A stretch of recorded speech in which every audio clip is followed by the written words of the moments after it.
everybody, and welcome back to Passionate People and Preposterous Peeves. We are over halfway through season 2. Whee!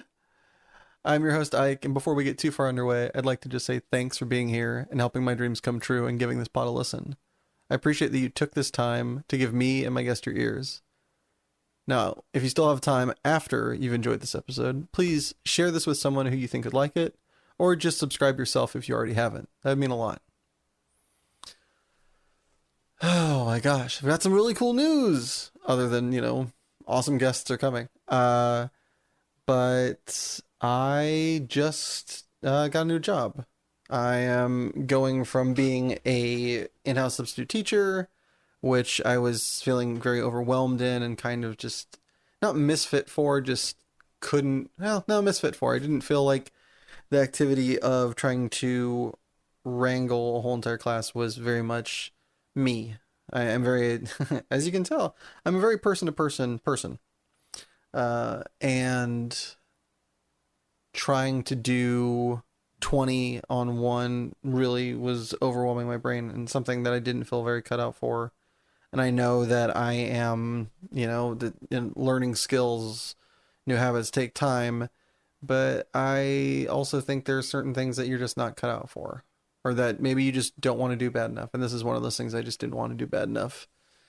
Or was ill-suited for, or whatever. Either which way, I now have a job that I am going to be tutoring instead. And making more money. So, win-win. I get to do more one-on-one E. I think most I'll be kind of dealing with at a time is about 6 persons. And teaching up in Pasadena has better parking. A little bit farther drive instead of South Central, but also a lot more kind of chill environment. So it's I don't know, a dream come true, but it's pretty darn close. So that's really cool. It starts for me a week when this comes out, almost exactly. So yeah. Also happy Martin Luther King Day, everybody. That's when this should be coming out if I don't have my wires crossed. I don't. Cool. I may or may not have just looked that up. What else is going on? I mean, that's the biggest of newses. Is that change? Have a life hack I'd recommend y'all that I recently just kind of, it fell into my lap. I ended up ordering a USB cable for my phone because the old one was bent and wouldn't really work. And accidentally kind of got a 3-pack that was 1.5 feet, 3 feet, and 6 feet long, which seems ridiculous. And then I plugged my phone into it, and it's amazing. So if you have a plug-in near your bed, especially if you're kind of just living in one room and renting a whole, you don't have a house to yourself, if you're renting a room in a house, highly recommend that. It is so joyous to be able to have your phone plugged in, meander a little bit, and still have it charging. Big fan. So you get a free extra life hack this week. You're welcome. This week I got to sit down and interview Emma Westman, which is a friend and recommended guest from Gabriel Sedgemore, and Gabe was right on the money. If you enjoyed his interview, you'll enjoy this as much, if not more. Emma was a treat to chat with. We had a great time. It was a lot of fun, a lot of laughs, and a lot of intrigue. She has lived 3 of my lifetimes already, and I believe she's younger than I am. It is really fantastic. So much going on. Such a cool story. So I hope you enjoy it. So I can't think of anything better to say than without further ado, please enjoy my conversation with Emma Westman. Hey folks, with me tonight, I've got a ballerina, a ranch hand, a translator, an artist, and a diesel mechanic all in one. Please, would you please raise your fists and make a warm welcome for Emma Westman!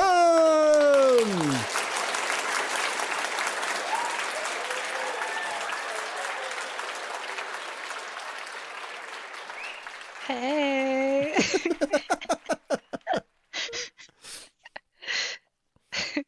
How are we doing, Emma? Doing good. How are you? I am doing well. But the folks out here in virtual land need to know, what's your favorite movie line that you like to quote for just no reason at all? Life's a garden. Dig it. Joe Dirte, if you don't know him at his finest. What movie is that from? Oh, Joe Joe Dirt. Dirt, God yeah. damn it. I knew I the second I said that I was like, oh, that's Joe Dirt. Don't Damn, I just church it got up. got. Oh, I love that movie. David Spade really coming to his own. So good. Such a classic. Oh yeah. It's I love coming back and watching it. It reminds me so much of high school. I used to watch it with my friend Robert Hale. Shout out Robbie. And that scene where he walks by and the guy's like, "No, man, Mike it." He's like, "Yeah, you like to see your homeboys naked?" He's like, "No." Just like keeps reiterating. I don't know why that destroys me every time, but that line is just so, no, no, no. There's so many good ones. Like, oh, Oh I'm your sister. yeah. uh, Full of classics. full. It's just got all the makings of a Yeah. of one forever. Do you remember? Speaking of movies, do you remember your first date movie? No, I don't remember the movie. I'm pretty sure I got ditched, honestly. Oh Yeah, I'm pretty sure my first like actual date movie, he never showed up. no! But then I like think back on it and I'm like, oh, we were like 13 years old. We were like planning to meet up at this movie theater. I could do whatever the fuck I wanted. So I just took the train to the movie theater. And then I was like, oh yeah, he probably had parents who were like, no, you can't go to the movies by yourself. Like, Where was this? Where'd you grow up? this was in Chicago. Oh Uh, wow. So yeah, yeah, I would say train is like you're either locking it down to all Midwest cities or definitely like yeah back east, very urban. Do yeah. you okay, so since we don't remember our first date movie, I've got a follow up for you. In lieu of that, what movie do you think makes a great first date movie? Any ones You that you'd know, recommend? I would just say dive right in and just go Anna Karenina, Oh just Jesus. go for the throat. Hit them with the classics and see what they can do. Yeah, exactly. Just see how they handle it. See what they're made of. Yeah. It's like it's like inviting somebody out that you're interested in. Like, oh, do you want to go on like a jog later? They're like, yeah, sure. They show up. It's like a marathon. It's Yeah, like, you're like let's running a see. And there's casual like, 5K. what have I done? Yeah. You're going rock climbing, all of a sudden you're hanging off the cliff. Like, what the Yeah. fuck am I Oh yeah, doing we're right we're now? free climbing solo. It's like, Yeah. oh, make or break, bitch. Yeah, exactly. That Oh, is also a yes. great first date movie to see. Like, where, if the person's down to watch it, that movie Yeah. will sink or swim for sure. Yeah. Speaking of, since we brought up exercise through random chicanery, what's your favorite non-exercise thing that you have to force yourself to do, but are glad that you've accomplished it when you've done Working on my pickup. it? Terrible. Every time I shit you not, I had three lights out on my pickup, just running lights, not a huge deal, right? For Hmm. 2 years because I couldn't take 1 hour to fucking get them replaced. And I did it the other night. I was like, oh my God, I can't believe it's been that long. And then afterward, I was like, oh my God, my pickup, it doesn't look homeless anymore. Like it looks like a real pickup now. And It I was doesn't so look happy. homeless. It's such I an was like, adorable way to refer to a car. I love it. It looks like someone cares. yeah, it looks like someone slightly cares right now. That's so great. What kind of pickup you rocking? I have a Chevy Silverado. What year? Are we doing oldie or a newbie? She's a newbie. She's a 14. Well, she's mid-age, I guess, but she's a 14. So, She's planning her 401k. Doesn't yeah, she's has a like in toddler but no between, house. yeah. Like she's finding her way. Well, speaking of, what other perhaps inanimate object would you be best friends with were it sentient? You know, I have to say, that I would be a saddle, uh, guaranteed to get pounded. Is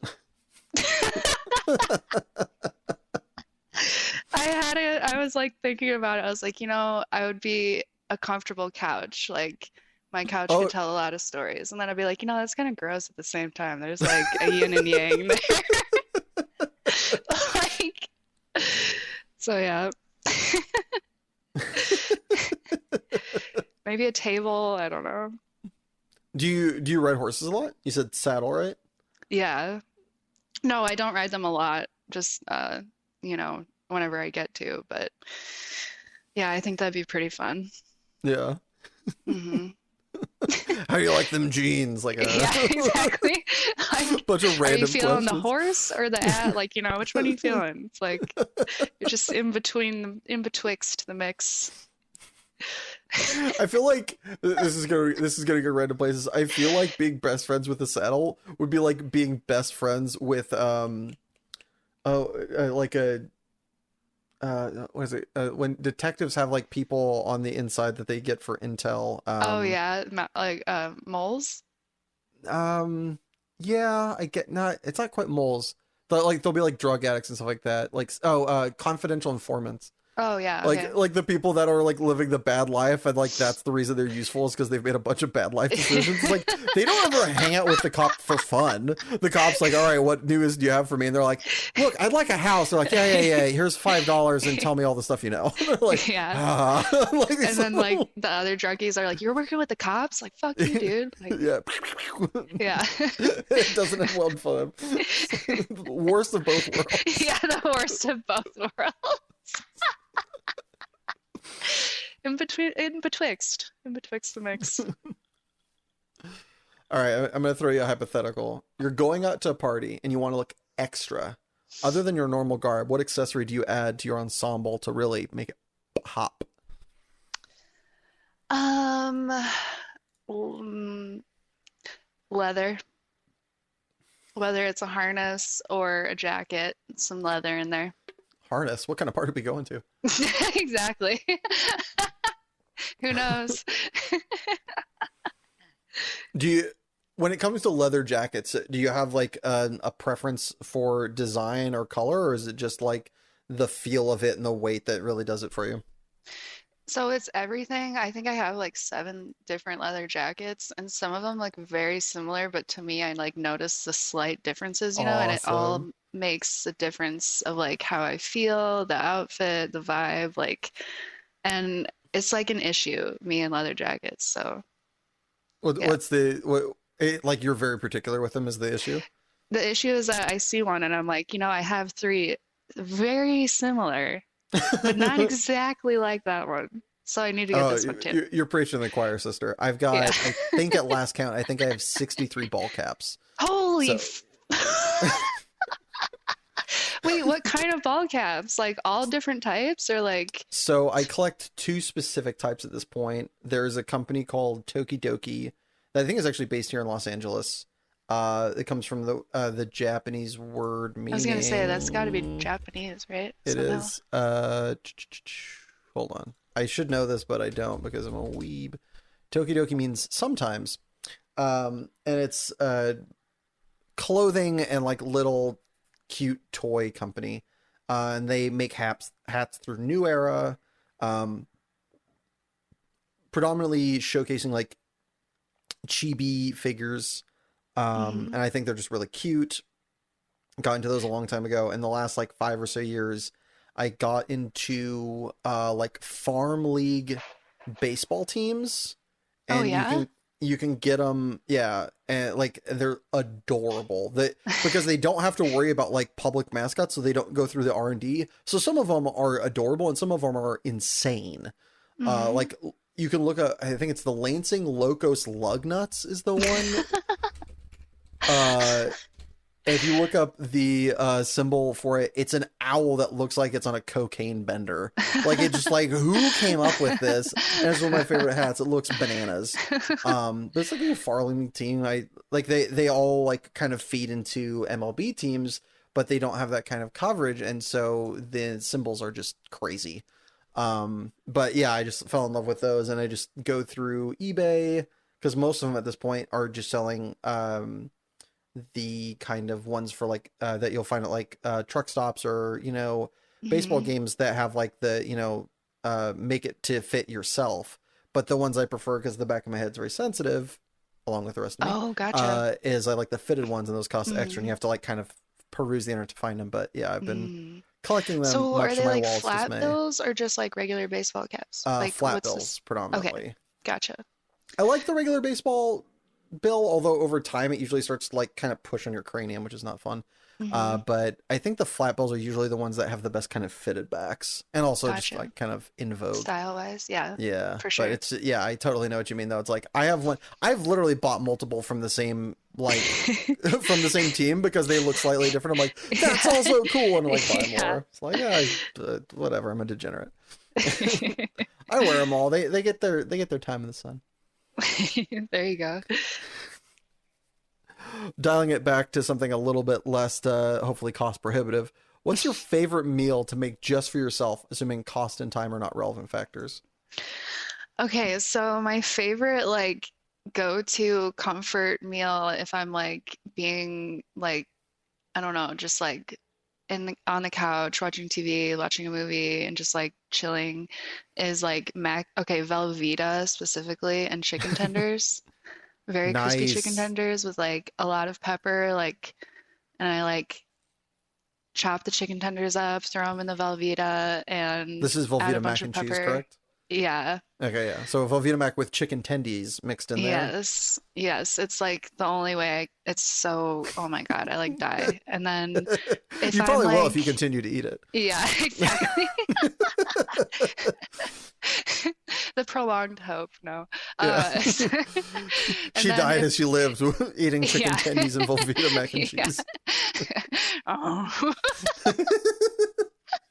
So yeah, but if I'm like feeling very fancy and extra, then I'll be making chicken and waffles. All right. So how do you do chicken and waffles with hot sauce or with maple syrup? Maple syrup. All right, right on, right on. I, Yeah. I don't have anything against the people that do it with hot sauce. That's all fine, well and good. I do enjoy myself a good spice, but it's waffles. You gotta have maple syrup on there. Yeah, I mean it's like the mix, right? So you gotta have the Yeah, mashed potatoes, you gotta have gravy, you gotta have the syrup, like it's the whole shebang. And took the words right out chicken. of my mouth. Yeah, it's just yeah, it's like a thing that me and my mom have like made, and it's like our thing. And like whenever we're just always like that's our like comfort food, and we do it all out. Everything's made from Nice. scratch, and it's like just this awesome like delicacy that we do. That's so dope. I love it. Well, if you were gonna meet up with somebody who you've never met, alive or dead, and have chicken and waffles with them, who would you want that to be? Oof. So, so this one's a hard one for me because,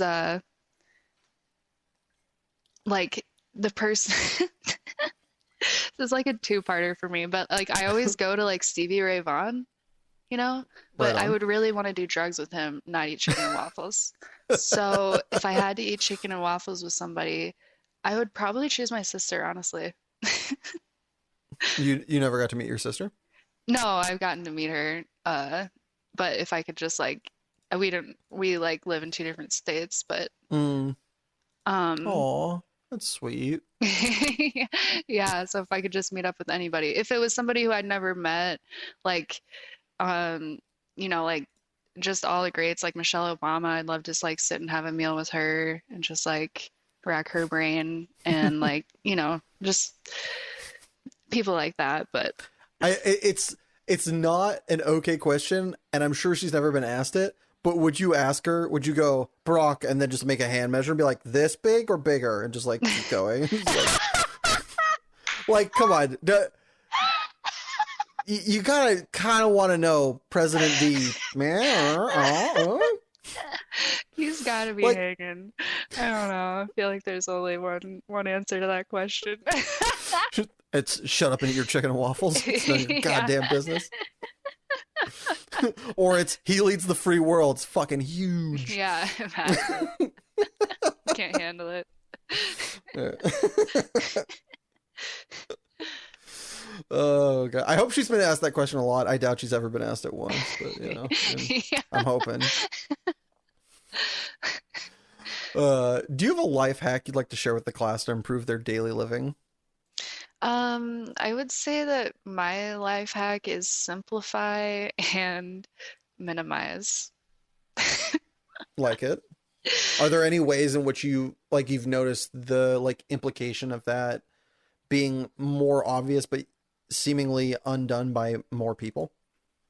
Yeah, like I feel like a lot of my friends and family, like, I mean, I do it too. We all just like get so, everything's so crazy all the time, and it's just like, just simplify, cut the bullshit out, and just minimize the problem and make them not such a big deal, which might not necessarily be like the most healthy way to handle some things, but at least you get through that time and you Yeah, move on. exactly. It's, don't make a huge Thanksgiving spread, chicken, waffles, syrup, Michelle Yeah, Obama, and then you just, exactly.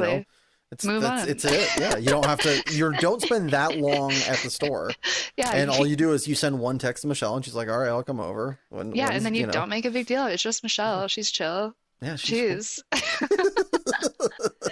I don't know why you're making such a big deal out of it. All right, now other than chicken and waffles, or maybe this is applicable to chicken and waffles, if you were a condiment, which do you think you'd be? Okay, so this is really weird for me because this just happened within the last like 6 months of my life. You became a But condiment? Damn, you really have been living the best life. yeah, I really have. I was just fucking done. Yeah, just dove right into that ranch life. But yeah, ranch. Like it. We doing just traditional Hidden Valley, or we're gonna A spritz this? classic buttermilk ranch, like a Ooh, homemade. buttermilk. All right, Buttermilk homemade buttermilk ranch. ranch. All right. Mhm. Feeling slightly targeted over here, just buying my Hidden Valley Ranch at the supermarket like every other American, but I'll let that slide. No offense taken. What life lesson do you wish you learned sooner? To not take life so seriously. Or was that something that you had just been doing for too long, just like making everything just a big deal, letting it having an impact on you? In what way did like accepting that message change you? Um, so even though I've done a lot of things and I've like been a lot of places, like uh can be a little bit of a workaholic. And when I look back, I'm like, that week that I would have taken off probably wouldn't have impacted my career that badly, Mm-hmm. like I could have taken that time off work to go be with somebody who needed me at that time, Mm-hmm. so it's just like need to not not take life so seriously that you know, a week that stuff, it's not a big deal at the end of the day. Like it seems like it when you're in the middle of everything, but it's just not. Yeah. And that's how she ended up not having chicken and waffles with Michelle Obama. Work needed that double, and by golly, she was going to be there to see it Exactly. through. Yeah. I just couldn't sacrifice those 3 days off. Oh, Lord. It was going to take you 3 days to have. How much time does it take you to make chicken and waffles? 3 days. You got to give a day for travel there and back. Well, Fair enough. Fair enough. What's your favorite non-traditional curse word? okay. Twat and fuckstick. Yes, those are both non-traditional. Twat is a forgotten gem, so I like to bust it out every once in a while. Whoa, whoa, whoa! We're in public. We're in public. Don't bust out the twat. Touche, touche. I would also not recommend busting out the fuckstick in public. That is usually often seen as being relatively untowards. Okay, Yeah, and yeah. then since No, I those work are with a both. bunch of I dudes, love fuckstick. I think just because it always, for whatever reason in my mind, it is like alongside pogo stick, and yeah, so it's always kind of jovial, like a yeah, jovial kind of curse word. It's like, oh yeah, he's a fuckstick, and you're just yeah, like, you it fuck doesn't stick. really have that connotation of being having a seriousness or like a No, "Rrr." yeah, it's just totally like what the fuck?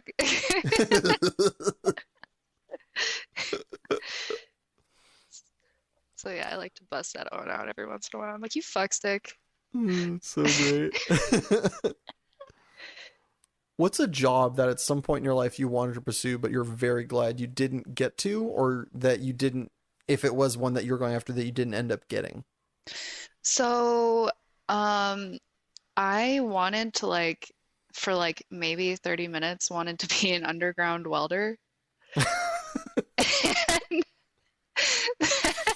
She's like, Because one day I had too many drinks and like watched a mining video and I was like, that looks yeah, cool. exactly.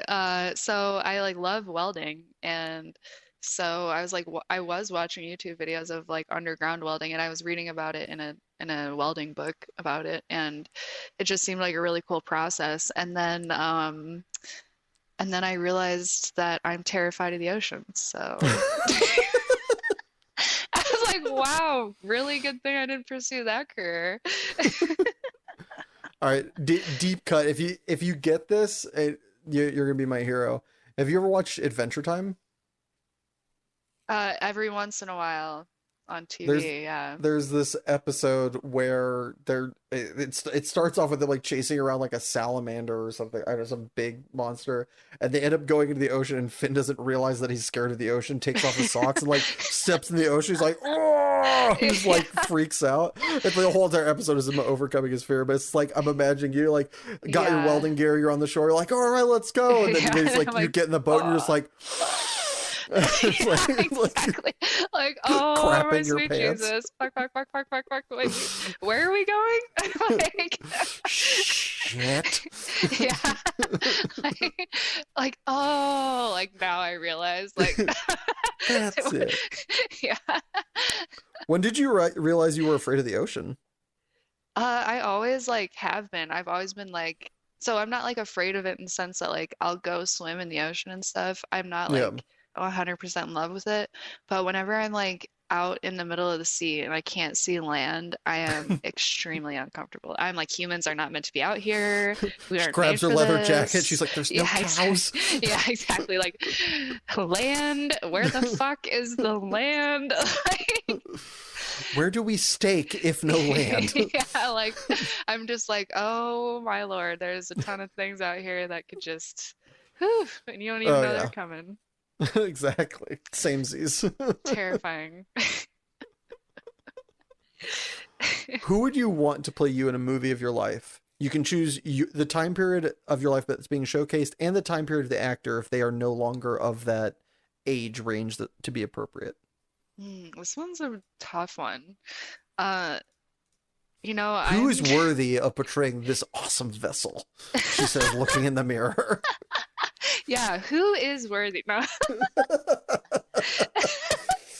no, that's terrible. I would honestly, the first person who comes to mind is Penelope Cruz, Salma Hayek, not because I am anything like them at all, because I would want to be them, So I'm like, Yeah. oh, girl, Like, it's my spirit animal. yeah, it's exactly that's when, yeah, a lot of inspiration when I was younger came from them. So obviously I look nothing like them, but yeah, they're just who are the first people who pop into my mind. Love it. What part of your life are they portraying? Probably the just crazy adventure time Europe traveling extravaganzas, and Oh, just because it's when did you travel Europe? well, I was very fortunate to go over there a number of times, but when I was 19, I bought a one-way ticket over because I had Love 700 it. bucks to my name. So I just bought a one-way ticket and stayed for 9 months and just Whoa! yeah. Did you have mad coin? Did you have to work along the way? No, yeah, I was sleeping in train stations, hitchhiking, stealing food, going out to eat with people. I just made a bunch of friends in all these different And some countries. enemies stealing food. There's some people that don't know they hate you, but might know now. From grocery stores and What stuff, you know. countries and cities did you visit? I went to I started in Ireland. That's where the I got my ticket, was into Dublin, and then Love that city. yeah, it's totally great. Then Italy, uh Hungary, Spain. You were Hungary and Italy. Okay. You Yeah, went to Spain. very. It's a good place to be Um, hungry, I've been told. yeah, right. All the pasta in the world. Um, where else did I? Oh, Germany, Holland, um, the Czech Republic. Yeah, Damn. France. Yeah, just Where kind of would that you circuit. recommend people, of the places you've been, what highlight, low light? Okay, highlight is Prague. If you ever get a chance to go there, it's because the reason that I liked it so much was because it's so cheap. It's so affordable. The broke girl, cheapest city in the world. You should Yeah. go there. So it was like awesome because I got to like do a lot of things, you know, on like on the cheap. And then Paris was the worst. Horrible. I have zero What was so bad intentions of about? going back. Because it's so expensive and just like they don't have like this drifting culture that a lot of the other cities do, you know, and like this Mm. transient culture. They're just like very like entitled. Like they're just like very The important. French entitled. Yeah, No. no, it's like so shocking, you know? And like a freaking hot chocolate's like 16 € there, and I was just like, this place sucks. I don't like it. And there's also then the rumored misogyny to cap it off. Yeah, it was just like not, it sucked. So, It's not a great place for a broke no, 19-year-old American to only, be no, just yeah. passing through. Yeah, terrible. So yeah, yeah, Prague, I always just have really fun. I went back there. I went there twice actually because it was just so awesome being there. So Oh, that's I always so have great. fond memories of that place. Well, kind of in lieu as it is a poor man's paradise. What poor man luxury do you still enjoy to this day, other than of course chicken tendies and Velveeta mac and cheese? So, like I feel a little bit torn about this one too, but like, I bought a trailer house and I absolutely love it. And I know like a lot of people like, you know, hate on them or whatever, but Uh-huh. I love mine. It's like Aw. perfect. It's just everything that I need and Is it one like that you can tow around, or is it one that's like kind of sedentary?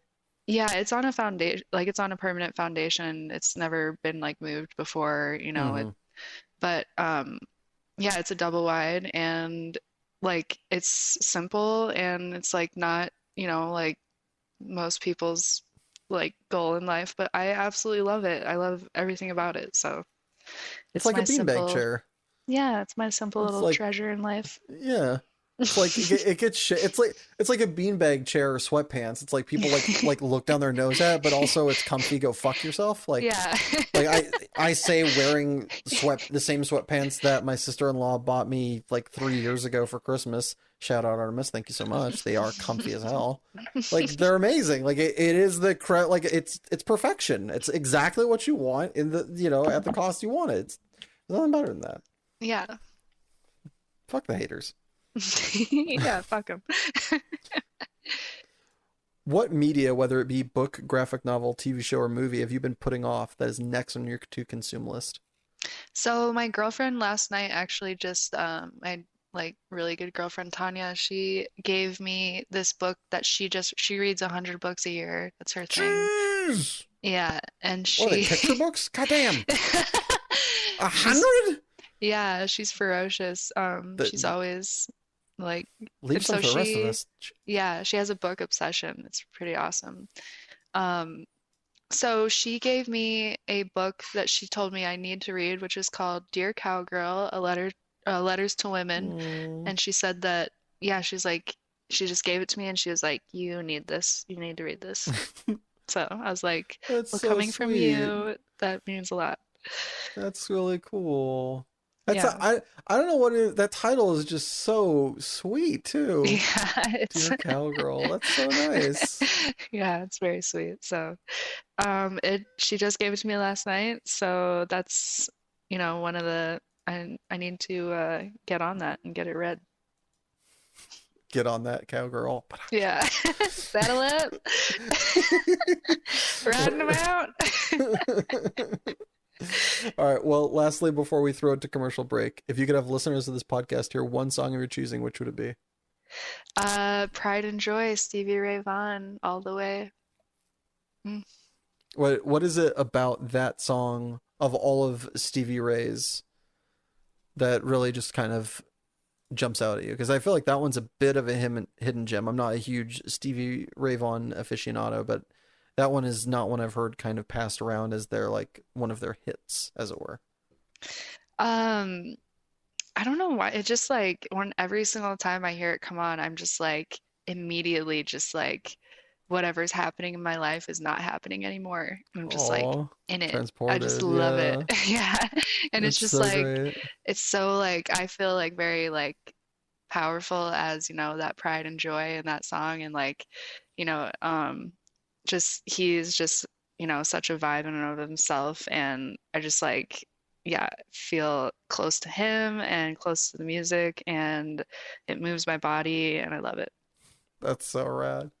All right, with that, we're going to throw it to our first break. Feel free to stick around and enjoy the totally real commercial, or take a minute to enjoy Pride and Joy by Stevie Ray Vaughan. Or if you really wanted to hear a song from a previous episode, check out the playlist on Spotify, Passionate People and Preposterous Peeves podcast, Song Rex. It's a long title, I know. Don't worry, there's a link in the description. Either way, see you in a jiffy. Do you ever find yourself sitting around with an emptiness inside your soul or larger than preferred vacuous space? Would you like to change that? I thought so. Now introducing Stuff. For when you have nothing to do but important things. Stuff. For when you're lacking personality and intrigue. Stuff. When the world has taken a pickaxe-sized chunk out of your heart. Stuff. And if Stuff no longer fulfills these needs, please don't hesitate to look into our life-enhancing product, Addiction. Welcome back, everybody. So I'm here with Emma, and Emma, we need to know, what is your passion? So, you mean like life passion, career passion, personal passion? What do you mean? Perhaps one that makes your truck go vroom. Oh, my diesel passion, my wrenching passion. As long as it's not gut wrenching, yeah. Oh, some days.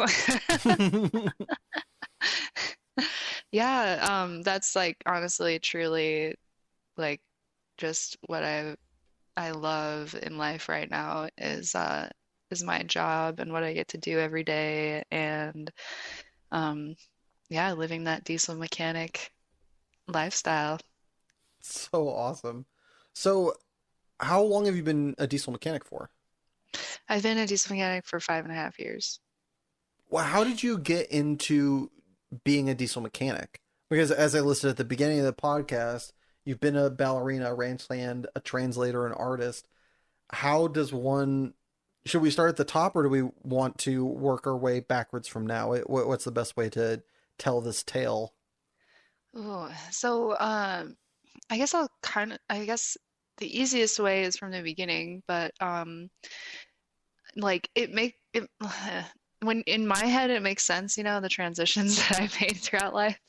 But but I guess they don't necessarily make so much sense to Oh, everybody. But who gives a shit about sense? It's all it doesn't matter if it, makes sense or if you got lucky as hell. I think we're all here to just hear the story. This sounds amazing. so I was born in Wichita, Kansas. That's where my family's from. And then when I was 5, my mom moved my sister and I to Chicago because she wanted to continue being a lawyer there. Nice push, by the way. Um, Say, so uh, So I have like kind of like like I don't want to say country because but more like blue collar lifestyle of Right my on. Kansas family. Mm-hmm. And then we moved to Chicago and we're not, I mean, we were city people, you know what I mean? Mm-hmm. And then I was like, I didn't start dance until later in life. Most ballerinas start when they're like 2 or 3 years old, and I started when I was 9 years old. So old. And yeah, so very late in the game. But that was my life. Like I, What got you coming as, not to stereotype it, but as a, I grew up in rural Nevada. I wasn't a country boy, so to speak, but I did grow up in a relatively rural area. Growing up in Wichita and then moving to Chicago, why did you want to get into ballerina? Was that something that was foisted upon you, or do you look at it and was like, I like that, that looks cute, that looks fun? What was it about that that drew you into that one? so it was actually just, I just took a ballet class one day and I was hooked right from that first Nice. class. Like fully, my whole everything about my soul was invested in ballet. And Oh, that's so cool. like ballet looks like, I mean, I guess there's like all the ways that it looks from the outside, but on the inside, it is pure dedication. It is the hardest thing you'll ever do in your life. I mean, it's just, you're Yeah. dancing on your toes and they're bleeding, but on the outside it looks beautiful type of thing. It's, Very you good know, metaphor. Yeah. like you're in the studio 12 hours a day rehearsing. There's no days off. You are, I mean, it has to be your life or you don't get Yeah. to make it. So, there's just so much like there's just it's crazy like the world once you're in it. So, yeah, I was like every single thing that I did in life was ballet and art. Like that was my artistic outlet. It was my medium. I got to get everything out on the floor, and so I loved it. And then, but all that being said, I wasn't I wasn't good enough. I didn't make the cut, so I realized when I was 15 that I was not gonna make it professionally. I danced, Oh no. yeah, I was in a pre-professional company, and I could have changed to like modern dance or something and done really well in that, but I was like ballet or nothing. And so um, from there, so I had dropped out of the eighth grade to pursue ballet. Oh Um, wow. yeah, I just did ballet full time. So then I was up until sophomore, like what would have been sophomore year. So then I like really wanted to get my high school diploma. So I moved back to Kansas and went to this school that would like let me get my diploma in two Hmm. years. So then I just did like, you know, school nonstop for 2 years to get my 4 years in two. And Damn, homie. yeah, Jeez. it was intense. But like luckily that's what's crazy about ballet. It like really teaches you what type of dedication you have to Yeah. have if you're gonna achieve a goal. So so I did that. I graduated high school with my high school diploma, and then I somehow got into Mount Holyoke College, which is over on the East Coast. And What were you pursuing degree so wise? I wasn't pursuing anything degree-wise there because there was nothing I wanted to major in there. It was just like a miracle that I got in somehow. Like everyone was shocked. They were like, "How did you get in?" I I don't worked know, so clerical hard. error. Yeah, exactly. I was like, there must have been a miscalculation there or something, a pity acceptance. Like, She's had a rough life. Just let her in. But yeah, her just let her. her grades are terrible. I said let her in. Yeah. Yeah, no, luckily I did very, very well in high school, but I just had to work so much harder. Like I'm just like I'm not as gifted, but I did do very well. But I'm just not one of those people who can like slough off and then get an A on the test. Like I Yeah. actually have to like put in the work, to get the grade. And because like horrible at tests and all that good stuff. So, yeah, like luckily my teachers in high school were super supportive. I went in at, you know, 7 a.m. every day and stayed until 5 p.m. and they all stayed. They came early and stayed late so that I could, Aw. yeah, it was Any crazy. teachers we want to shout out? Mark Andre, if you're out there, my math teacher, you were a real one. I couldn't have done it without you. Sweet. Yeah, he was one of those just most genuine people who did not have to come early every single day and help students, and he did. That's what's up. Yeah, just on his own accord, just because he was that way, and just super awesome. So yeah, I got into Mount Holyoke, and it was so I only went there for a year because it was a liberal arts college, and there wasn't anything that I wanted to major in, like ag or Hmm. like a trade. Obvious, like there wasn't. And but that being said, I did work my little tail off there, and I learned so much. Like that school is insane. Um, and actually, I like took this class called regenerative design in architecture, and it like Whoa. yeah, I was interested in farming before, but it like tenfold got me into like wanting to farm and ranch more. That's S- dope. Yeah. Yeah, it was like just this crazy like wildfire spark. And so then Well, hopefully I not while you're farming. yeah. That would be bad. Look, we'd love to have you here, but every time you keep coming out, just Yeah. Just we these lose an flames. acre. Yeah. It can't be contained. Um, so after that year, I went to work on farms and ranches, and I just did that for the next 5 years of my life. And I went all over the place on all different outfits, Just and like being a ranch hand, or was there anything in particular that you were doing on ranches? no, just farming, ranching, and dairies, all the mix of all three of them. Um, and like, I guess one time I was in Wyoming and I was working on this ranch, and it was an awesome place. Um, this 22-year-old daughter of this rancher was my boss, and she was running her cows there, and I was her ranch hand, and we were the same age, and she was just like this boss lady at 22 and just like hardcore as fuck. And I was on her fencing crew along with being a ranch hand helping her calve out all of her cows. And I also had a job custom fitting pistol grips and test firing for Freedom Arms while I was in Wyoming. So Whoa! yeah, so I was like making $0 basically, but I had like the coolest life ever, you know? I So mean, you better if you're making $0. yeah, it was just like it was like every day was like this dream, it was just crazy. Like I was like, how am I here in like the most beautiful place in the world? Like running these cows for this 22-year-old badass rancher while I like fit like pistol grips and test fire during the day and then like come to her place at night and work. Like it was awesome. That's so dope. Yeah. Yeah.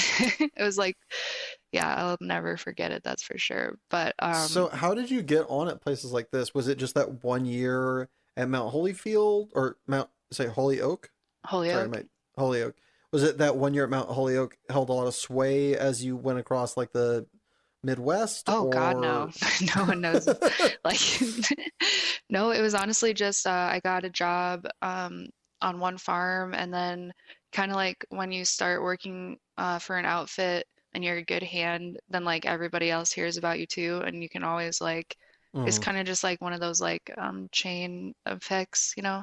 Hmm. So you kind of just always like can get another job on another outfit once you have like a good Yeah. name as a hand. So you do that for, you said, 5 years? Yeah, yeah.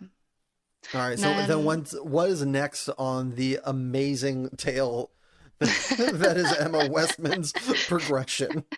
so during this whole time I had actually like uh always had wrenching in my mind. as something that I wanted to do, but um, it was like really hard. It was way harder for me to figure out how to get into that than it was When you anything say else. wrenching, what do you mean by that? Mechanicking, like Okay. working on stuff. Um, so what I did was like I was actually this was when I was in Washington, um, working on that dairy farm. I was like just kind of realized that like as a hand, I was never like gonna have my own place, you know? Mm-hmm. Like I was just I mean, I had a bunch of experience and I could run a plate like I could run an outfit and do everything day to day and manage cows and manage hay and you know, like manage disease and all of that pasture and but I was just never gonna have my own outfit, which I was just always gonna be a hand. And Mm-hmm. so I was like I was like, well, I do want to go back to school and get my bachelor's degree. Um, but I also like want to be a mechanic. And so I was like, but I don't really want to do trade school because, you know, I don't really want to go for just 2 years. So I found a college called Northern, Montana State University Northern, Mm-hmm. that was a 4 year degree in diesel technology. And yeah, my So, dream school. yeah, just like, and it appeared. Yeah. Awesome. And so since they have an agreement with like Montana, Wyoming, Idaho, North Dakota, and Washington have an agreement on like um since the state colleges are so far apart, Mm-hmm. um they have like this thing called WUI where you get like basically in-state from any of those states if you go to Okay. like a neighboring state. So I got basically in-state tuition All right. and yeah, That's and that's so quaint. Sorry, I gotta take a second. That's so quaint and adorable that those states are like, look, let's all yeah. band together. Like, Yeah. that's so sweet. That, like, you don't see that. Like, there's nobody. Like, California's doing that with nobody. Like, a lot of the other like Midwestern states are like, yeah, whatever. And the Yeah. the coastal states. It's really cool that Washington's in on that. That's great. Yeah, it's so because like Eastern Washington, you know, it's actually like pretty like Oh, rural. It's super rural. Yeah. very rural, very ag heavy, and so yeah, it's like you know like it's awesome that Washington happened to be in on that agreement because there you know I probably wouldn't have been able to go to that school otherwise. And yeah, I actually think you know I had Wyoming residency at that time, but anyway, it's all in that It's WUI. still beautiful. Yeah. Yeah. And yeah, so then I showed up at Northern and I was like I was like, "Oh my God, this is my place." Like this is my place. Like it was just it was awesome. I was like going to diesel classes and I wasn't sure if I was gonna like wrenching or not, you know, since I Hmm. hadn't you know, I had done easy stuff like I did a fuel pump in my pickup and I never had my pickup in at a shop, so I did like my There's wheel so many bearings. people around the world listening to this that are going, yeah, easy, uh-huh, right, yeah, sure, of course, yeah, totally, that, yeah, I can do that too, uh-huh, yes, okay. Yeah, which like it doesn't seem like it would be, you know, but then you get into it and it's like it's not horrible, you know. So I did like you know, I just did like all the work to my pickup whenever anything went wrong with it. But that was really the only like experience that I got because on farms and ranches, when something broke down, it was an emergency situation. Like there wasn't any, like no one was calling me, you know what I mean? Like Yeah. so, um, yeah. So then I loved Northern. I like went full out like I always do and worked nonstop there to just like catch up for all the time that I missed wrenching in my life and like just was fully in I'm like was fully invested and I started working at a John Deere agriculture large ag dealer while I was in college.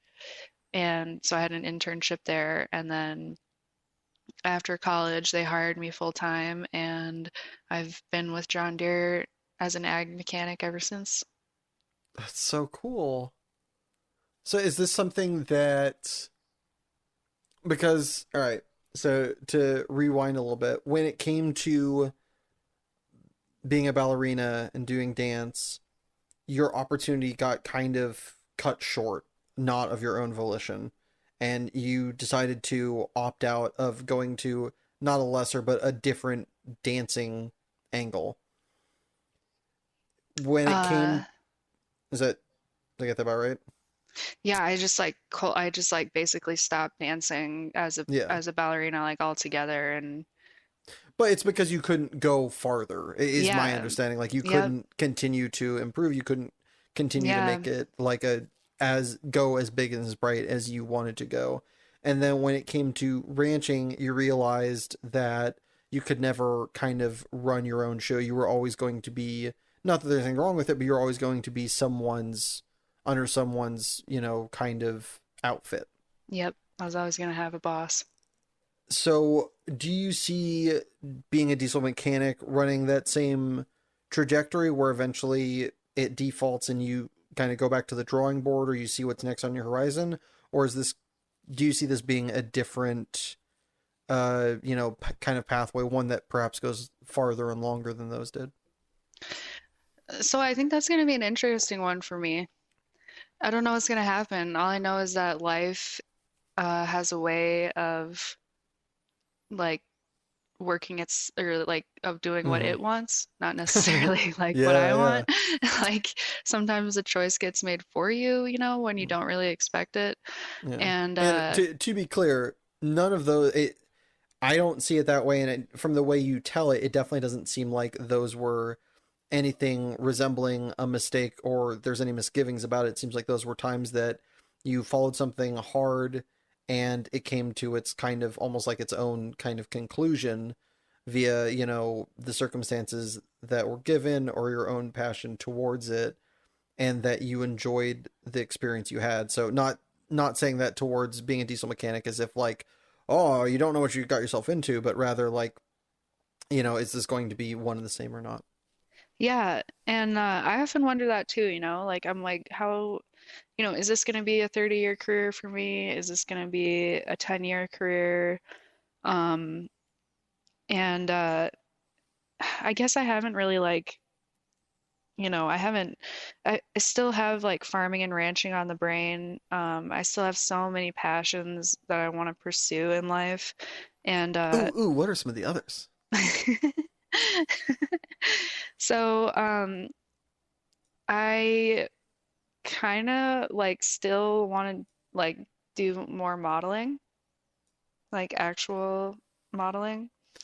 Hold on. And More requires that you did some. When did you do some modeling? well, when I was younger, like I just like I had a bunch of friends who were artists and stuff, and um, like I got to like have a little bit of an outlet through them wanting to do some pieces and whatnot, which was awesome. And so I got a little bit of experience with it when I was like, a ballerina and whatnot. And then like randomly I like met this photographer who's living in Montana and he's awesome and he just like has been wanting to like shoot and shoot more or like he's just like and so we've gotten to like make like do some art together and it's been like pretty cool and so I'm like man I like really want to do more of this along like with everything else that I do right now. All right, if you don't get a piece of yourself done at some point by an artist with you having tap shoes on, the coveralls for being a mechanic, and a hat for being a ranch hand, you are just missing out on the most serendipitous visage that is currently implanted in my brain. I'm glad you have the vision. It needs to happen, Emma. You got to get it done. God has Yeah, constructed your life for this for this one yeah, for for that this one one piece. Yeah. apex moment. It's where it all comes full Yeah. circle. Yeah, I love it. Uh, so yeah, and then I still want to like so I drove beat truck for a farmer last summer and Beat truck as in like one that picks up beats? yeah, like one that you like haul beats in. And so they were 10 speeds and 13 speeds. is what the truck say he had. So All I right, gotta so break it down for us city folk. 10 speed, 13 speed. What do you mean? What does that mean? the number of gears in the transmission. Okay, wizardry, got it. Yeah. The cha-ching, cha-ching, cha-ching, clunk, clunk, ching, yeah. The Yep. grinding Yeah, noise that that's the one happened. that my vehicle totally makes too. Uh-huh, uh-huh. Yeah. So So, we've got modeling on the brain. What else we got clunking around up in that old caboose? so I want to like drive truck, and see how I like doing that. And then I still want to like do more with Spanish in some aspect of my life. Um, Oh, that's right. I have it in the intro and space on it completely. I forgot how to say the word completely. You were a translator. When did that come about? yeah, and I that sounds like way too professional for me. So I speak Spanish because when I went over there, I like learned it. And She says so casually. Oh yeah, I learned it. Some people learn math and how to do taxes. I learned Spanish, you know. yeah, that's true. I suck at I'm literally horrific at maths, but for some reason languages aren't so bad. But yeah, so Hey, then my sister was like on sports teams and stuff. And well, no, my sister is a professional rock climber.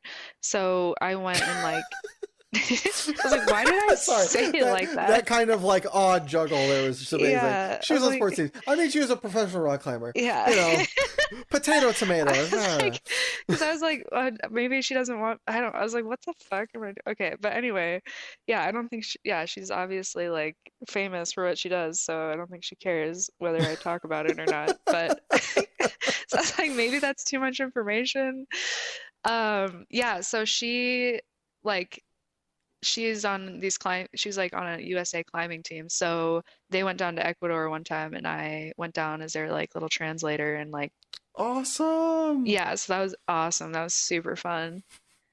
You were Um like her verbal Sherpa, just yeah, for like coming the up carrying team. carrying the language gear Yeah, to help her up the exactly. mountain. Yeah. Like the whole team was just like so yeah, like I like helped us get around other places, since I could communicate a little. And then whenever we like so yeah, it translator like as profession is like way too intense, but whenever we would like go somewhere, I would be like, you know, I'd be in the Banyo mix. S, and they're like there, and you're like, okay, that's Yeah. it. Go poo over there. Yeah. They're like, thank you. You're like, you're welcome. Cerveza. No, yeah. And then so I still want to do more with that though, like eventually one day in my life. Like I want to, like I don't know what I want to do with it, but something. Yeah. All right. So now that we've covered the verisimilitude of your occupational, voyage. Discord. Yeah. Tell us more about all like because so many people wrongly, myself included, assume, yeah, you work on cars and then blah blah blah blah blah. You went to college for, and I'm sure there is some crossover, and tell me if I'm wrong, but you went to college for literally diesel, Hmm. only diesel. Yeah.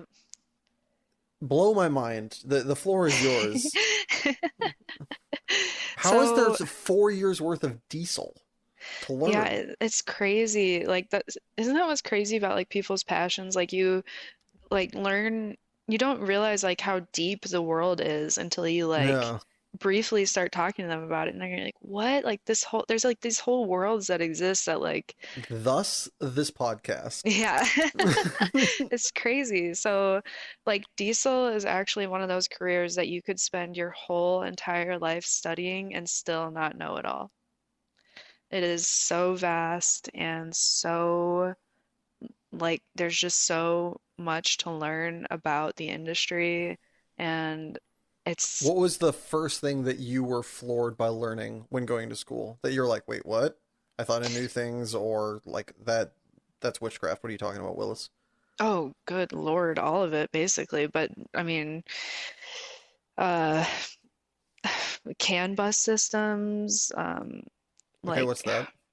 it's the electrical network that vehicles use to communicate from controller to controller. And it's on what's called a CAN bus network, which is controller area network, is what it stands for. And it's this communication system that everything uses these days to for all the different components to talk to each other. Okay, so that's how the engine talks to the wheels, that talks to the like that's how whoops, sorry, hit my mic. That's how all of that kind of talks is via the CAN bus system. Yeah, yep. So that's the reason that like when my understanding, and it's probably very pedestrian, pun slightly intended, is that like when you bring a car into a shop, that like more of the people that work on cars now almost have to be trained in like computers rather than cars. hmm Am I on the right track there? Yep, exactly. Yep. Yeah, the half of our job now is computers, just dealing with the computers that are on the vehicle and um, they've all got to talk and they've all got to like what each other's saying and if one sees something that it doesn't like, it gets all types of pissed off and then you got to figure out why that's happening, which can be uh it can be difficult to do. So there's a lot of instruments that we use and it takes a lot of like just doing the job, you know what I mean? Mm. Like just a lot of experience, a lot of hours to understand all of that. Would you say so? There's this idea, I feel like, and it's usually probably mythologized and passed on via film to a lot of us, that um,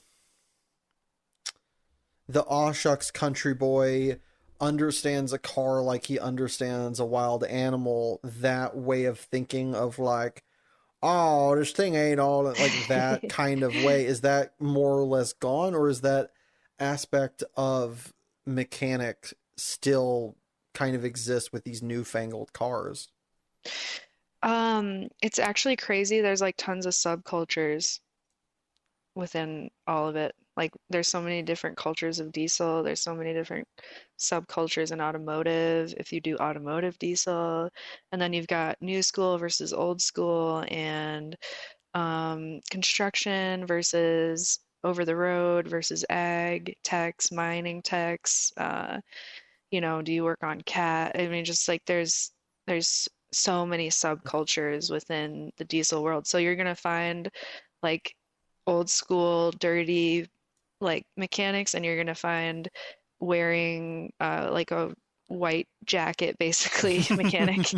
Like it's just there's There's everything you room could for imagine. everybody. Yeah. Yeah, there's literally room for everybody because those pieces of equipment that we used 60 years ago, people are still using, Mm. like it's not that they're still here and then but then there's also the flip side of that where this new technology it literally requires you to be so like hyperly anal. So there's like still just a crazy mix. uh, First off, what kind of diesel? What's your diesel love language? Oh, my diesel love language is John Deere Ag and Caterpillar Okay, engines. so those are typically what you'd see used on a farm. Caterpillar, I grew up in Nevada as a mining country. Would you also be using the stuff that, goes and scoops up like big loads of rock from, mining dumps, or is it predominant like the cats that you're talking about are more for like round, and I don't mean this in a like minimalizing colloquial way, but like around the farm kind of. Oh, so basically just cat in and of itself, like, and probably more on the heavy side actually. Like, cat ag is the older stuff is truly cat, but nowadays, that it's Agco and Fendt and just this conglomeration of shit. So, like, cat when it comes to their over the road truck engines and their construction equipment, but more so on the engines and like gear train side. Oh, cool. So why diesel instead of gas? I both mean that for like for you as that choice of I want to work with vehicles, I want to I want to be uh, I want to work with wrenches. Why go to gas, and why do vehicles also need to be diesel now? So like it's honestly just like so if we're talking just on the vehicle side, like it's everybody else in the world has diesel cars, you know? Like Hmm. over in Europe and everything, it's all diesel. Here it's like they have gas cars, you know. But from the wrenching side of it, you make more money in diesel. Hmm. Uh, it's um, it's just heavier and cooler. It's way cooler than working on automotive shit. And there's a lot like just more badass stuff that you get to do because it's so much more complicated. Like, you're just It dealing is what with, they say, bigger is better. yeah, it's just a badass job, like who cares if you change an injectors on a Ford? Like no one cares. But, if you rebuild a fucking 16-cylinder engine, that's pretty badass. So it's like, So it's just like we really don't change from being children. It's no, like, yeah, yeah, yeah. yeah. You've got how many cylinders, bitch? Yeah, Yeah. 16. Yeah. Look at me.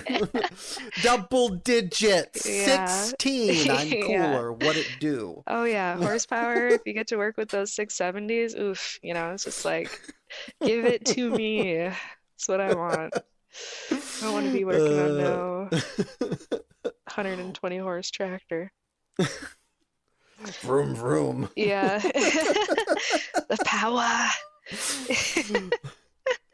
What would you So, Oh, sorry, go ahead. oh yeah, no, it's just like it's so that's like literally how like it's like it's so ridiculous, but that's like how we are. We just like it's just bigger and badder and it's way more fun to work on in our like in diesel mechanics opinion, obviously, like um but yeah, it's just and it's like made to work on, like these pieces of construction equipment are like designed to work on, whereas cars are not, and it is horrible. You have to like disassemble everything to get to one stupid part, it's just I don't Yeah. know how like auto mechanics do it, honestly. Hats off to them because I would lose my mind. I wouldn't put it back together. I'd be like, your part's in there now. Drive off my lot, Yeah, please. exactly. So what would you say, and like I know that you're working predominantly more in a field, literally and figuratively, that a lot of us don't understand, but what would you say is the biggest misconception about diesel mechanics and, diesel kind of design by the bigger world? What do we not get? What do we think we know and we're just wrong about? Like so people do still have this like concept or like this idea that it's like really dirty and like I don't know, just like I guess that's the main one mainly is like people just think we're just covered in grease and like you do have to get dirty for your job, but like the better mechanics are the ones who aren't dirty, Yeah. like so and then otherwise I don't really know what like I've been What in about like the like talk about like diesel's like bad for the environment or something like that?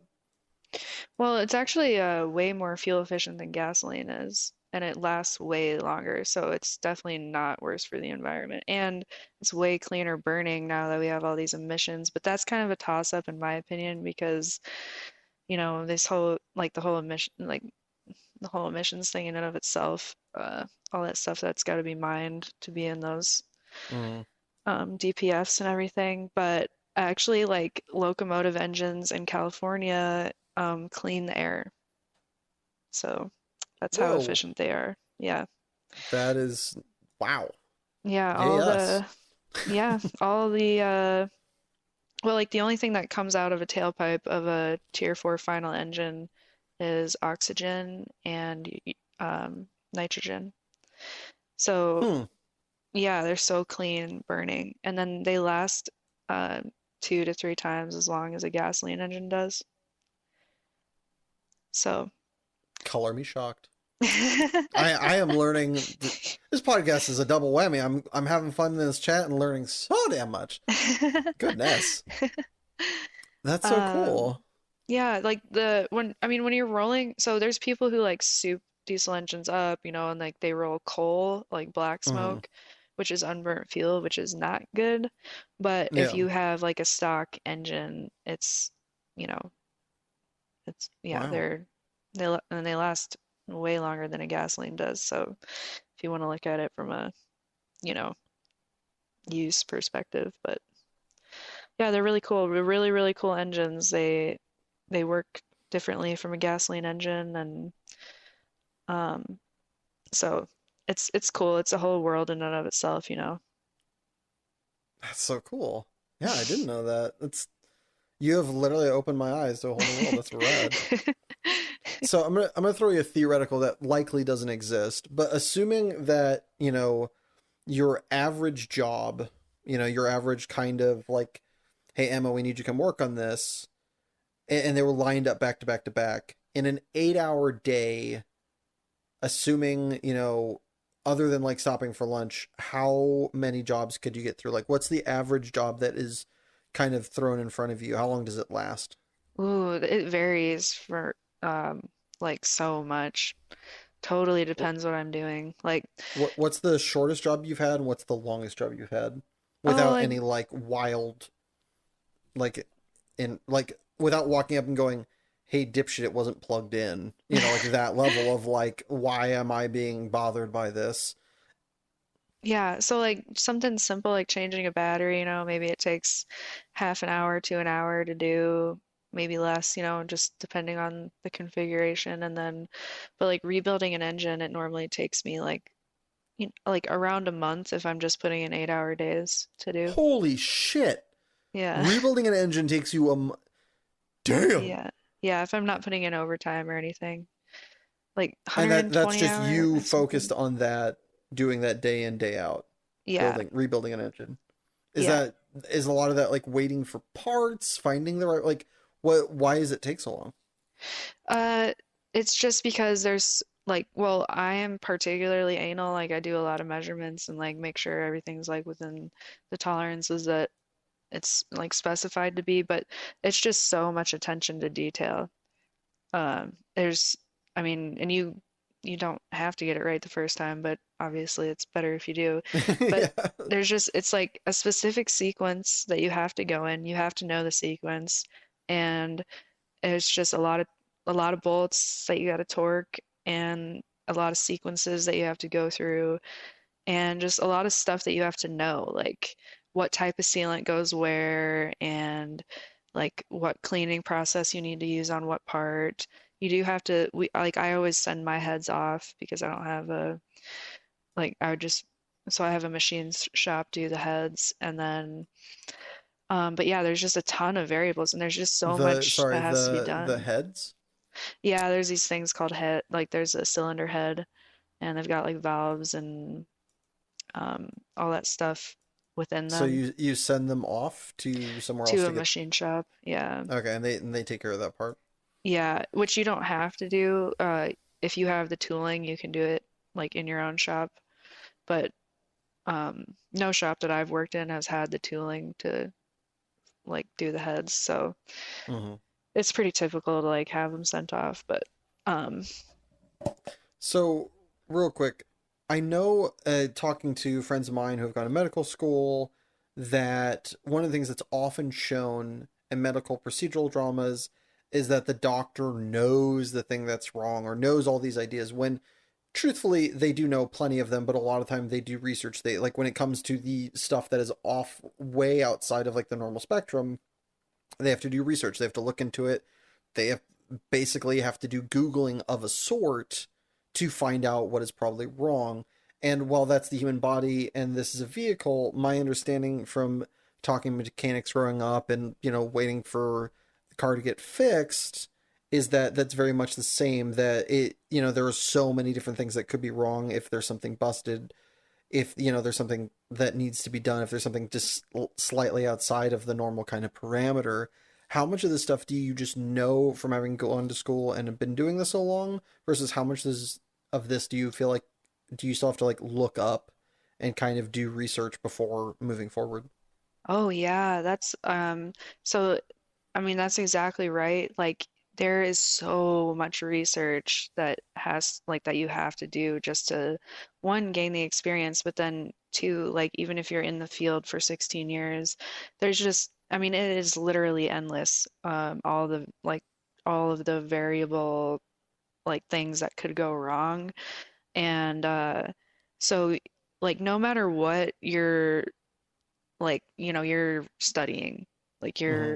you're doing some type of research on the engine. We have so many resources that we use as diesel mechanics. And that's the thing that I didn't know going in. I just like thought that mechanics knew, and I was like, how do they Hmm. just like know what's going on? But they don't. Like we have books. Like Yeah. there's so many resources.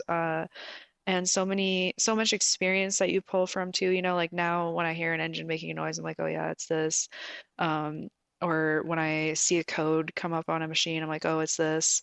But that's just because of experience, and I had to read a book at one point to get there, you know. So Darn words. Grr. which I love. I love that aspect of it. It's crazy just how like in depth everything Yeah. gets. But that's the thing is like I didn't know that like when I was like going into being a mechanic, I didn't realize the amount of like studying that you do as a mechanic. And good thing too, am I right? Otherwise, Yeah, yeah, and I love it. Like it's like this it's I like love it because I love being like a lifelong learner, and this is one of those fields where you could spend your whole life studying and not know everything still, Like yeah, there's still one more page to turn. yeah, there's still there's it's just crazy the amount That's of so dope. yeah, the amount of knowledge that's out there on diesel and just how much of it you need and like yeah, I mean every single night that I get home I could study, which I should be doing like whether it's old technology or new technology, But there's podcasts to be interviewed Yeah. on. Yeah, but you know what I mean? Like it's just crazy. Like you Yeah, can yeah. So that's so cool. I love that. I love when there are things like that where you can devote your life and yeah. it's almost an infinite horizon of possibility and learning so that you can't, because finding out everything is cool, but when you do, then there's nothing else to find out about that and it's solved. It's kind of like, it, I'm so glad I'm not a chess head because effectively chess is solved. You can never beat the computer now. Hmm. Not really. And so it's like, it just makes me sad. Uh-huh. But when it comes to like diesel, you have forever. Yeah. You can learn about this until it ceases to exist, God forbid, knock on wood. But you have there is all you can do is try and obtain, but never be full and never have like you can always eat in that regard, which is so beautiful. I love that. Yeah, it's And it's and that might have answered my next question, but do you have a favorite non-obvious aspect of being a diesel mechanic, or is that it? Because that one's good, but if you got another one, I'm all ears. no, I pretty much just um like the lifelong learning is something that I love about this career. And then just like I mean, I guess it's a pretty typical one, but just like that every day is so different, you know? Like the amount of skills that I need to be a diesel mechanic, I need to be able to weld, I need to be able to fabricate, I need to be able to use like understand technology and computers, I need to be able to wrench, I need to be fit and like, like healthy, and I need to be like very professional when it comes to customers. And Oh, that so last part sucks. You have to be professional. You can't just hit him yeah. with a wrench and be like, "Shut up, bitch," and just like, "I Some got of them.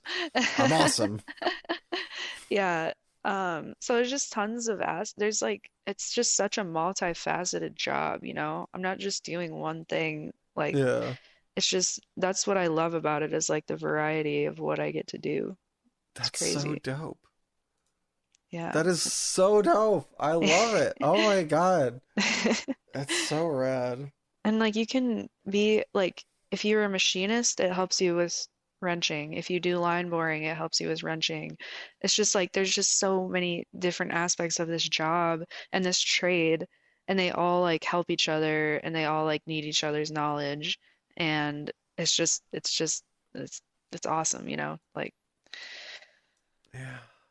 That's so pure. All right. To go from something so satisfying and filling, I gotta turn over the leaf. There's too much good vibes out here. You can feel it, I can feel it, they can feel it. So from something so completely just satisfying to something so obnoxious, Emma, what is your preposterous peeve that you have brought with you today? Uh, I would have to say that my preposterous peeve is bowling.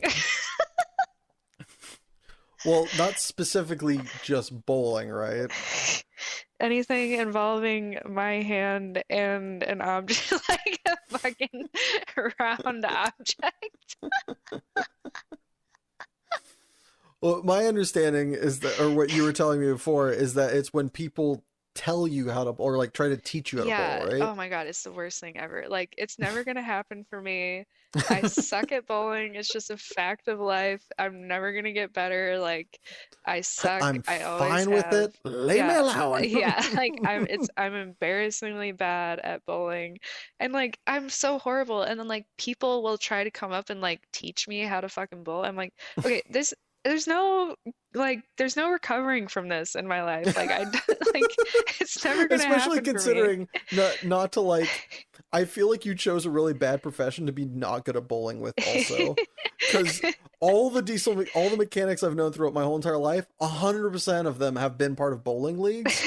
So I have to imagine that a lot of your contemporaries like are involved in the in this sad shaming ritual. Well, I am glad that I like somehow got out of that. Like, I just like dodged that bullet somehow. But no, yeah, I'm anytime, and it's not like I have fun when I go, it's just when, yeah, like you said, like when people try and teach me, I'm like, it's not ever gonna happen. Like, it's literally never gonna happen. And I have no desire to be a good bowler. Like it's not one of those things in life that I'm just like, wow, I really need to learn how to do this, Like I I'm can't wear my okay. ballerina shoes. I can't bring a wrench with me. There's no Yeah. cows around here. There's not Yeah. even leather on the upholstery. Why would I care about bowling? Yeah. Exactly. Like I'm okay with the fact that I'm insufficient in that area of my life. When did you first notice this becoming an issue for you? Like, when did you first have somebody try to teach you how to, like, after you accepted, you know, I'm not good at this. I also don't like this. When was the first time that somebody was like, here's how to bowl? And you're just like, oh, God, it gets worse. Yeah. So, uh, so okay, I guess I'll like start slightly from the beginning here, but I went bowling with my brother one time, right? And his friends, and they were all so cool, like they were like in high As school. brothers, friends ours. Yeah, and like I was not like, and they were like partying basically, and I was just like along for the ride, right? And we went bowling, and I got a two, right? Like, Wow. yeah, like that's the That's level. that's So that's impressive. yeah, like impressively bad at bowling. So my brother, he's just sitting there, he's all cool. Like they were all cool. Like they're way too cool to talk to me, but and he's just shaking his head, just like looking at me, like he wasn't gonna acknowledge like how Not horrible, related. yeah, of a bowler I am. So I just always knew that I suck, right? So then this guy, this is years later, like I'm an adult at this point, and I like go bowling with this guy and his like parents that I'm like dating this guy, and he tries to teach me how to bowl, and I freaked out on him.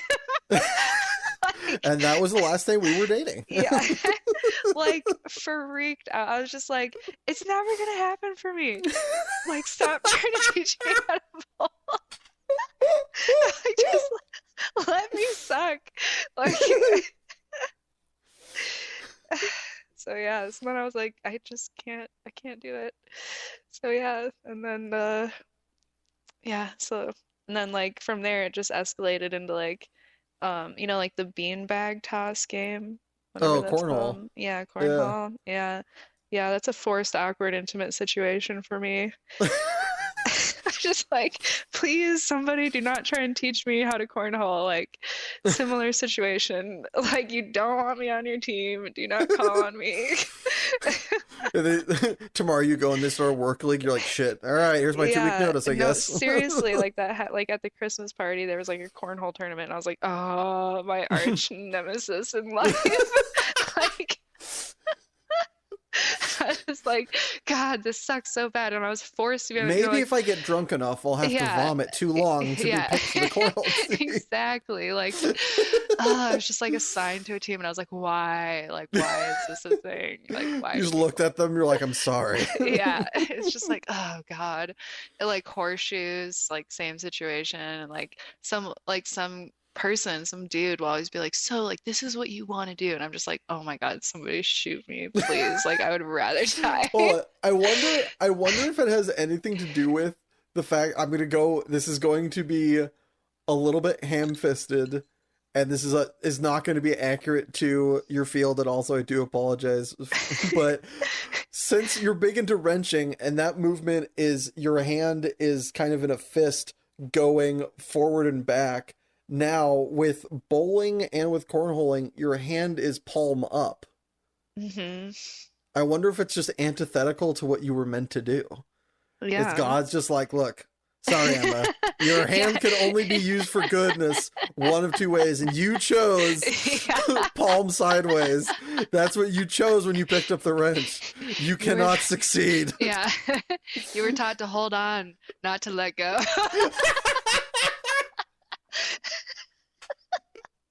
That's the back cover of your like life story. Yeah. She was taught to hold on, not to let go. Emma Westman, the mechanic's journey. Yeah, exactly. The fable journey. Oh, Jesus. Oh my god. We're not topping that, so we're going to Yeah. break. Yeah. But don't go anywhere, because when we get back, Emma's going to enter the lightning round. See you in a bit. Have you ran out of new stuff to do, rendering your life wholly unsatisfying? Do you have too much time on hand and have no idea what to do with it? Or are you just plain over this existence and wish for a plane with more intrigue? Might I introduce you to Addiction? Addiction deals with all these problems and more. Had to meet your significant other's parents and would rather not? Addiction. Had to go to work for the third day in a row? Addiction. Rent? Why not? Addiction. Addiction cannot be held responsible for your choice of choosing to imbibe in addiction. Any and all life-destroying fallout as a result of addiction cannot be legally pinned on addiction. But you're more than welcome to try. And we're back. Emma, are you ready to enter lightning round?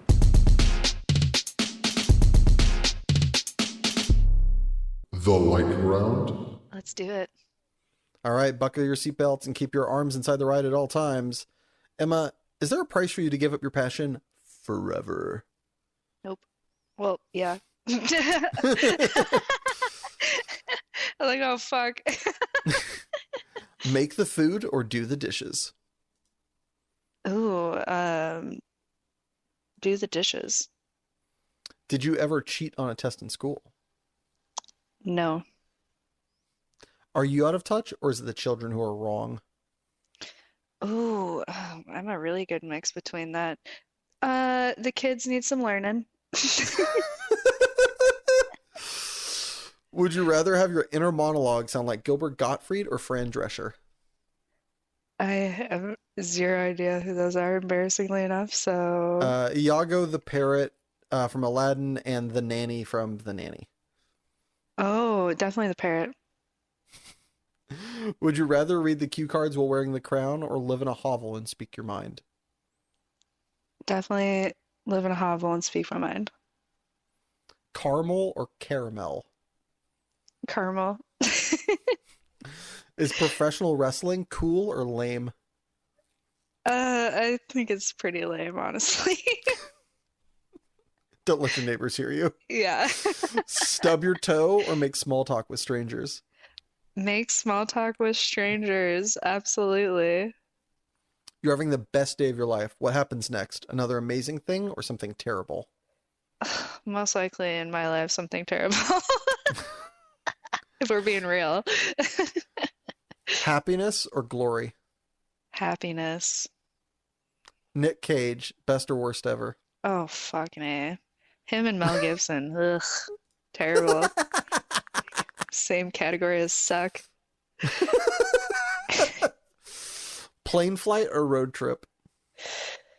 Ooh. Plane flight to a road trip?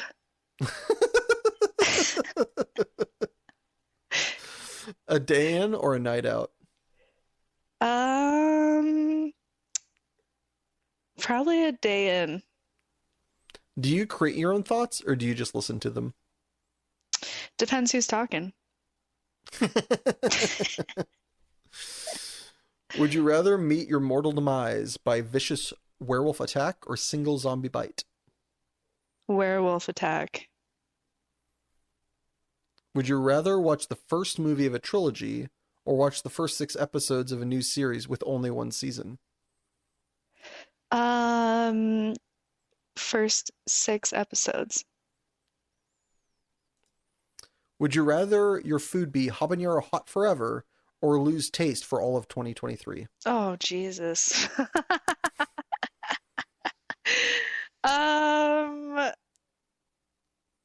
Lose taste, I guess, because if it was hot, I'd probably not have taste buds anyway, so. Good rationale, good rationale. Bears, Beats, or Battlestar Galactica? Bears. Hateful Eight or True Grit? Ugh, True Grit.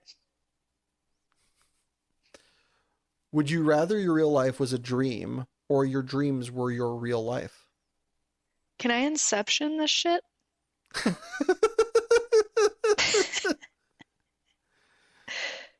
I'll allow it. Spend the holidays with your in-laws or work a double shift at your least favorite job ever? Well, that's a good one for me because I don't have in-laws, so holiday with my non-existent in-laws. Cheat code activate. Yeah.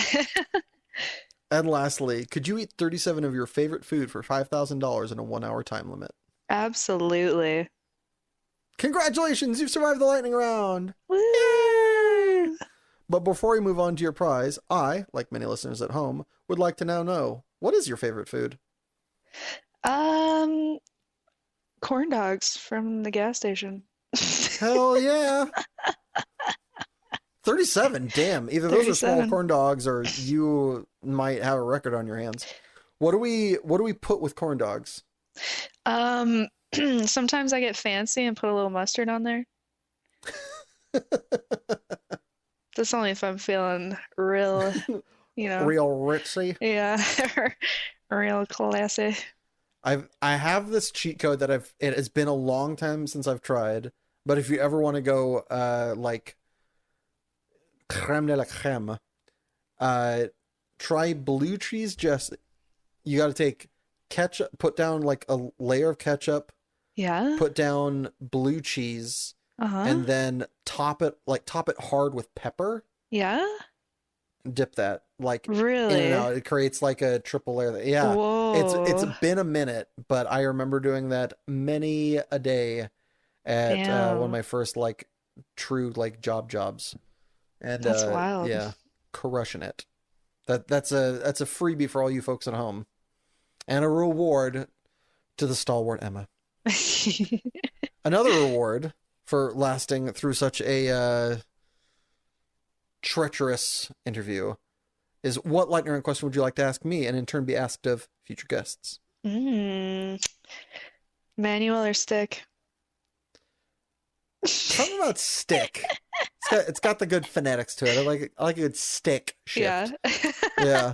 There's jokes to be made. Manual's kind of like, it's not wrong, but it doesn't have that je ne sais quoi Yeah, that stick shift I has. agree. What about you? You're a stick shift gal? Yeah, I would say I'm naturally a stick shift. Naturally a stick in the mud. Yeah, Ah. naturally a fuck stick. No.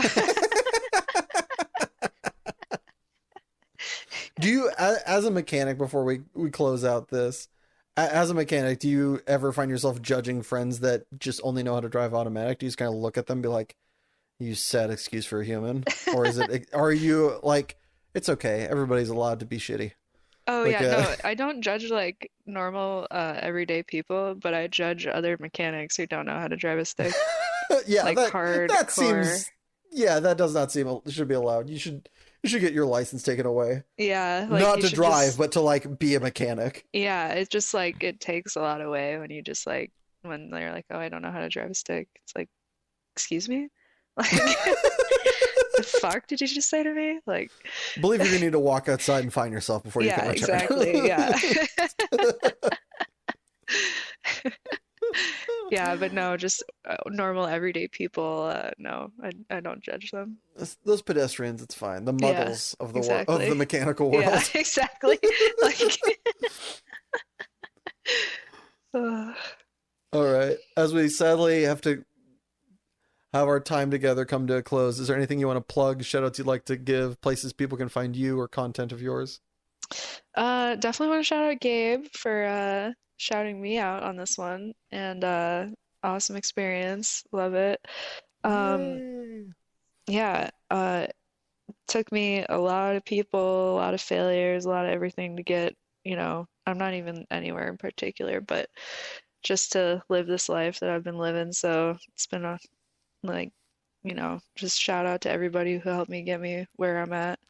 I'm Aw. definitely a turtle on a fence post. I didn't get here by myself, so Turtle on a fence post. Ah! That's adorable. yeah, this old Texas lady told me that and I'll never forget it. She's like, "Girl, you ain't nothing but a turtle on a fence post." God. You know, people can be derisive as much as they want towards the South. They do have the best colloquial phrases They on this really do. God's green earth. Like liable? Oh my God, I love it. Like, oh, I'm liable to I'm just like, yes, keep talking. Anyway, sorry, I digress. Yeah, my Instagram, she's Wrenchy, if anybody wants to say hey. Would That's recommend. It has many an adorable pic with yours truly rocking out with her gigantic machinery. yeah. I love it. Oh my gosh. It's uh hopefully you can see that on there. It's fun every day, so I am literally watching you and a cat pull up a deer. It is. I know they're big, but damn, like it's like a child playing with their freaking like their little Tonka trucky thingies like yeah, in the it really sandbox. is. I know. Yeah, I got into this piece of equipment today and it was enormous and I was like, I feel so small right now. Yeah, you get to relive your childhood. You just get to Yeah. like play with little beep, beep. Yeah. Except people can die if you hit them with it Yeah. instead. Yeah, it's just like it's a real life like yeah. But yeah, yeah, and then plugging you, of course. Like thanks for having me on Oh, here. thanks for coming on here. Do you have any Yeah. friends or family you'd like to nominate to come on here so they can too experience the grandeur? So I do. I want to like nominate my girlfriend Martina. She is a force of life itself and totally wild and she's got a crazy story and yeah, and then I do want to nominate my sister, like throw my sister out here too. Just as her crazy story as a professional rock climber and Hell like yeah. she talk about passion. That I will sh respect her until obviously the day that I die. Like I mean, like she made it. Like it's crazy what she did within the climbing and like world and where she's at now and um she's she's amazing. So It's yeah, awesome. talk All about right. passion right there. She's it. All right. Martina and Sis Renchi, we're coming for you. Awesome. Cool. Well, thank you, Emma, for being my guest today, and special thanks to my editor, Richard Ashford, and my composer, Joshua Gibbons. And thank you, yes, you listening at home or wherever you found time to appreciate this. Time is the most precious commodity we have, and I appreciate you spending yours with us. And if you enjoyed this podcast, please subscribe, like, or just share it with a friend. Every little bit helps. Or if you already have and are out of episodes to listen to, don't worry, we put out a new episode every Monday at midnight on SoundCloud, YouTube, Spotify, and iTunes at Passionate People and Preposterous Peeps Podcast. And a very special thanks are due to our patrons, Sabella Yellow. If you'd like to join said illustrious ranks and have your name read aloud, just head on over to patreon.com/Passionate People and Preposterous Peeps Podcast. And remember, folks, if days are numbered and songs are sung, at the end of the day, I think we all have won. So please stick around, because great things have only just begun.